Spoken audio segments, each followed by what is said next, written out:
Over the last 5 years, I've started countless seeds, spent thousands of dollars on materials and grow lights, and I've had some amazing successes, but also tons of flops and fails along the way. So in today's video, I'm gonna share with you my 13 biggest seed starting mistakes so you can avoid making them and wasting all the money along the way. And the very first mistake is to avoid using windows as your light source. And this presents a whole ton of issues. And to help kind of add some context to that, I just finished running an experiment where I tested starting seeds with 4 different amounts of light. So the first environment got only 6 hours of light per day. The second environment was 12 hours per day, then up to 18 hours in environment 3 and 24 hours in environment 4. And after about 30 days, those that were in the 6-hour environment were really struggling, super leggy. But those that were getting 12 and 18 hours of light were absolutely thriving. So if you're utilizing a window light, it would need to be perfectly south facing to get even close to that minimum of 12 hours of light per day. And I don't have a single south facing window. So these seedlings are only going to be getting about 4 to 5 hours of light maximum, which we know isn't enough. But even if it was south facing, what happens on a day like today where it's overcast or when it's rainy? Well, when I take my light meter app, what we can see is that we're only getting a reading of about 1,000 lux in this windowsill. And what you'll see in the next few examples is that's not nearly enough for them to be thriving. So the way to solve this, of course, is to be utilizing a grow light. But that actually leads into mistake number 2, to avoid buying a cheap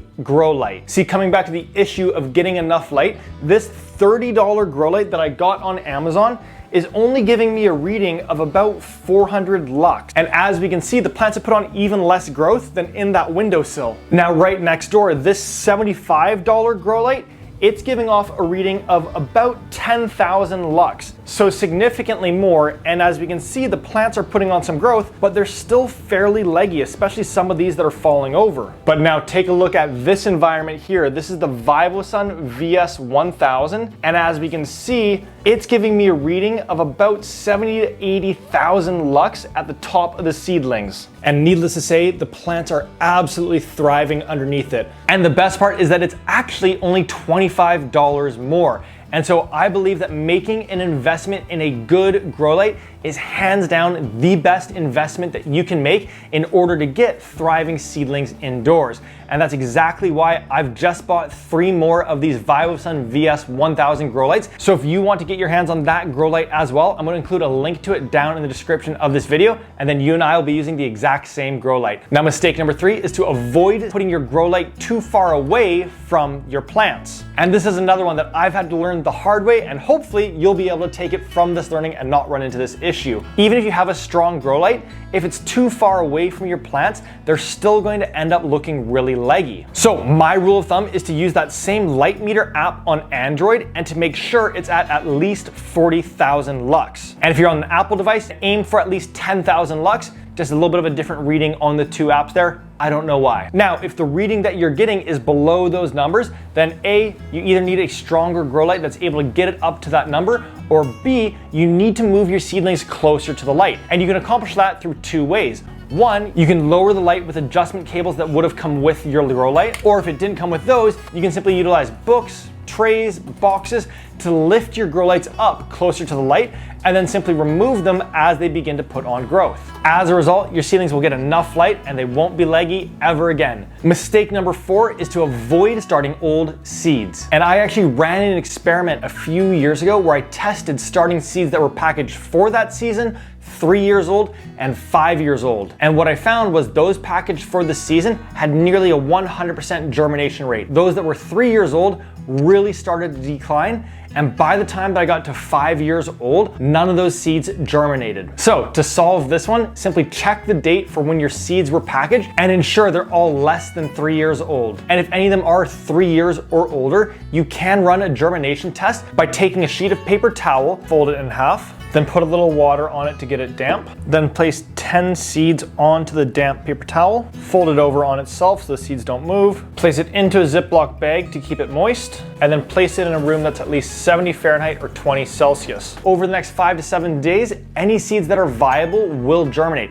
So if none of them germinate, you know all those seeds are no longer viable and you want to replace them before the season. Mistake number 5 is to avoid peat moss seed cells. See, these are marketed as a solution that you can plant the whole thing in the ground in the garden. The problem though is that this shell takes way too long to break down. And as a result, your seedling's roots are gonna get choked out. It's not going to be able to grow and it's gonna really struggle. And on top of that, there's never any drainage on the bottom of these. So it makes it way more difficult from a watering perspective because all the water stays waterlogged in the seedling mix. So to solve this one, simply utilize a high quality 3-inch seed cell. This gives your seedlings plenty of room and space to grow indoors. And once you transplant them into the garden, you can simply store them for use the next season. Mistake number 6, which is to avoid stressing about planting depth. So for myself, for years, I've been so worried about the depth that I plant my seeds at. And so this season, I ran an experiment where I planted seeds right on the surface with no covering, on the surface with just a sprinkle,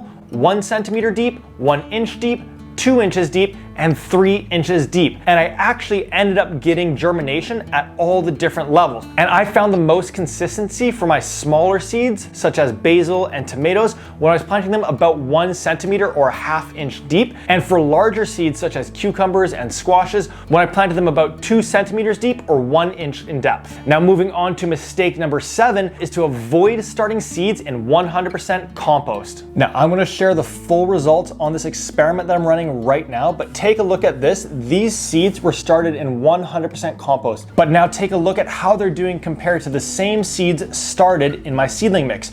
The germination rates were lower and they haven't put on as much growth. And I believe the reason for this is twofold. First, compost is a much heavier material, which makes it a little bit more difficult for those seeds to push through the surface. And secondly, it retains so much moisture. So the weight of this compared to this one right here is significantly more heavy. And that's because all of that compost organic matter retains tons of moisture, which is great out in the garden where we've got wind and we've got direct sunlight that would dry it up much more quickly. But indoors, it almost stays too wet for too long. So to solve this one and get seedlings growing like this, simply take that exact same delicious, nutritious compost and mix 1 part compost with 2 parts seed starting mix. That's at the foundation of my seedling mix that has over 100 5-star reviews, so I know it works super well. Now mistake number 8 is to avoid starting seeds in a cold room. See, a couple years ago, I ran an experiment where I started seeds in a room that was about 50 Fahrenheit or 10 Celsius, another set of the exact same seeds in a room that was 60 Fahrenheit or 15 Celsius, and a third set in a room that was 70 Fahrenheit or 20 Celsius. And after just a few weeks, those in the 2 cool rooms had barely germinated and were really struggling to grow, but those in the much warmer environment were absolutely thriving. Now, just before we get to how I solved this one,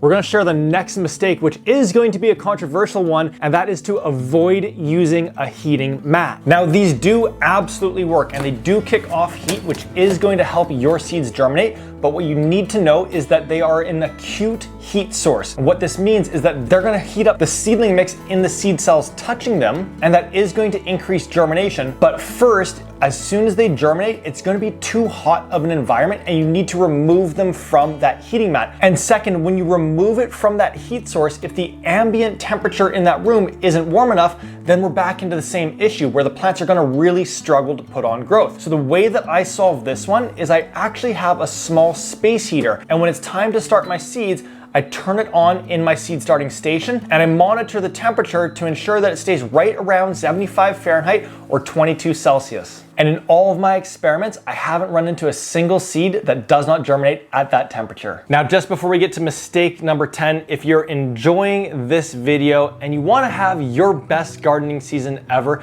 then I wanted to invite you to my online gardening mentorship, Grounded. See, as you can tell already, there's so many different little mistakes or things that you may not have even thought of that could prevent you from having a successful garden. I've learned those the hard way and I wanna make it easier for you. As a mentee, guarantee I'm gonna guide you through the entire gardening season. You'll have access to live lessons with me, live support calls with me to get all your questions answered, on-demand video growing guides that take you through step-by-step how to grow different crops, and a private community of like-minded individuals where we share all of our flops and failures and successes along the way. My promise to you is that this will be your most successful and most enjoyable gardening season that you've ever had. So if that sounds like it's of interest to you, simply head to the link in the description of this video to learn more. Now, mistake number 10 is to avoid using a watering schedule. See, for our seeds to germinate, they need to be in a consistently warm and moist environment. So we don't want that top inch of soil to be getting dry at any point in the germination process. But that begs the question, do we water them every day, every 2 days, every 3 days? And the answer to that is going to vary for each and every one of us